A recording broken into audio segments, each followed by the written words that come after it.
All right, Xfinity at Richmond. So I'm going to go 14-1 plus 2, 65 here. Can raise it a little bit if you feel like you're getting too loose under braking. I don't think you want to go too much lower than it. It's not usually a good idea to go super low brake bias at Richmond, except for like an extremely understeer, tight handling car, especially on entry. But these things handle as you would expect. So I'm going to try first lap here. We'll see if it works out. Go for a second. That's our run-up type. I'm going to go fairly early into the corner here, get the car pointed down, set up for that late apex. Yeah, I just didn't get the car turned down enough, so I bailed. I'm going to go for a second lap then. It's okay.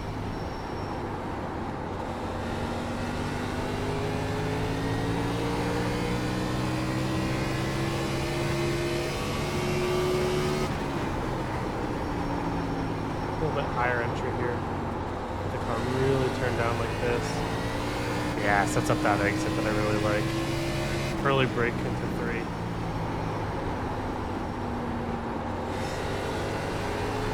Really on the bottom so we can bring it up throughout this part.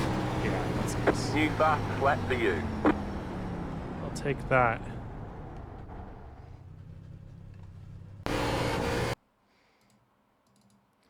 Okay, so setting up for the lap.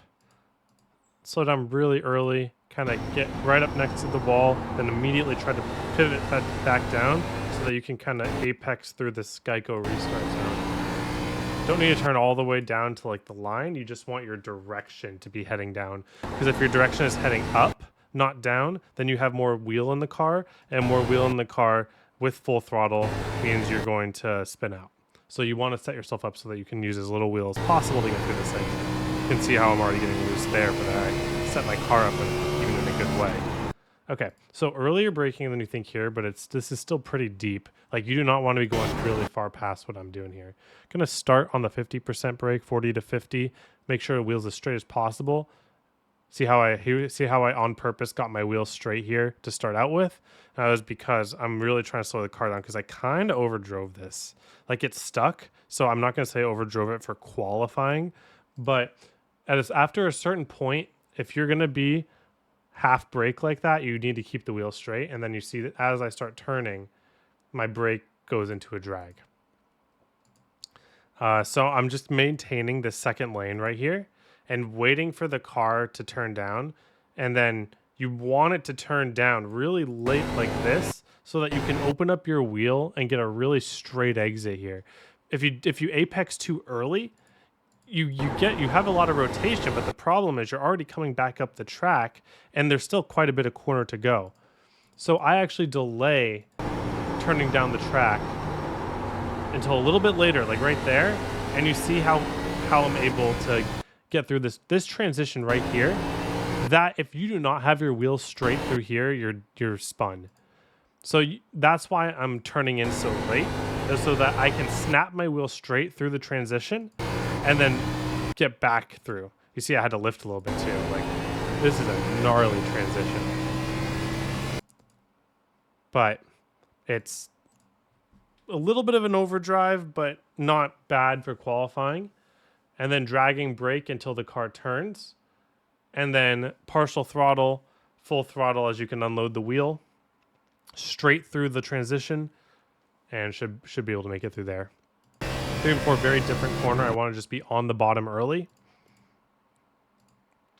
So I do the same braking, but I'm just pointing myself down to the yellow and then just trying to stick to the yellow with my wheel as I'm dragging brake. And then smooth on throttling, trying to stay on the yellow line into the Geico restart zone. Because if you start drifting up like right here, you're going to have to lift or else you're going to start spinning your rear trying to stay off the wall. So I actually want my car to stick to the bottom through there so that I can just let my car up the track with a straight line and not asking too much out of my right rear. Take a look at that one more time. So heavy brake into a light drag as I'm turning, stick it to the yellow, partial throttle sticks on the yellow, then full throttle as I'm coming back up the track. All right, very good.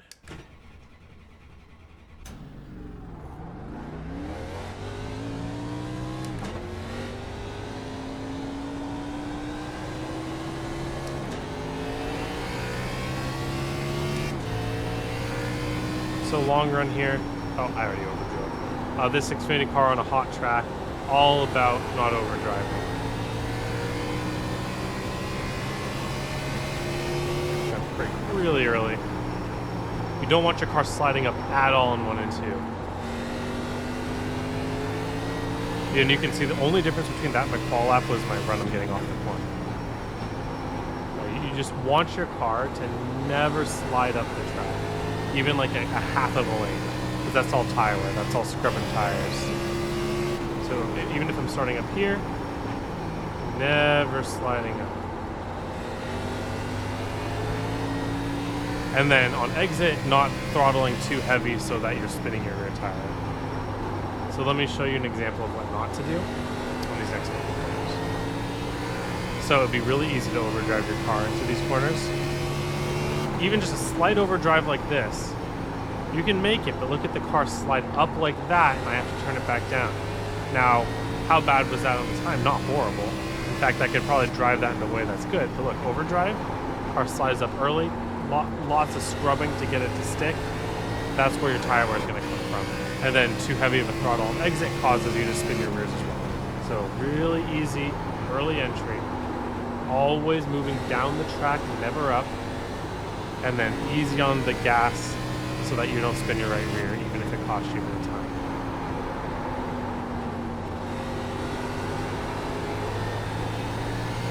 And that just carries out for the entire run. That's really all you need to worry about, is car always going down, never going up, at least through the center. And then when you're going up, it's when you're unloading the wheel only. Let me show you another thing you don't want to do. Let's say you get into the corner really nice, like right here, and you throttle too early. When I look at what I have to do is I'm turning up the track. I have the wheel turn to stay off the wall. And while that could have been a good lap time, it was unnecessary tire wear. I am waiting to full throttle until I can straighten out my wheel like that. And turn 3 and 4, same thing. I'm waiting till full throttle,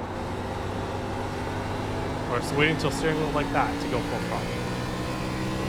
That is how you're going to keep your rear tire on the car. So front tire on the car you keep by never sliding up the track, and rear tire you keep by not going full throttle or until your wheel is straight. Rear tire slid a couple times, so it makes sense that's a little hot or a little more warm. But yeah, thank you all for watching. Have a wonderful day. Hope to see you all on the track.